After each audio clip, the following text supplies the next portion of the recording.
OMG, Gretchen Barreto, inilaglag si Atong Ang. Ibnuking ang mga itinatago nito. Talaga namang di umano'y nagngingit-ngit pa din sa galit si Gretchen Barreto sa mga naging kaganapan sa kanyang buhay pag-ibig nitong mga nakaraang linggo. Matatanda ang lantarang inamin ng milyonaryong negosyanteng si Atong ang relasyon nito kay Sunshine Cruz. Bagay na hindi di umano nagustuhan at inasahan ni Gretchen.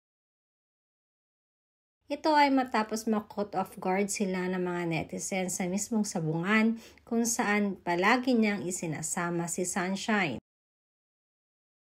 Maraming netizens kasi ang nakasaksi ng kanilang naging halikan. Kaya naman wala na ring nagawa sina Atong at Sunshine kundi ang aminin ito sa publiko. At dahil dito ay nagalit si Gretchen kung bakit nagawa ito sa kanya ni Atong. Sinasabing ibinunyag ni Gretchen ang ilan sa mga natatagong sikreto nitong si Atong Ang. At isa na nga dito ang pagpatol di umano ni Atong sa mga may impluwensyang tao para ma-maintain ang yaman nito.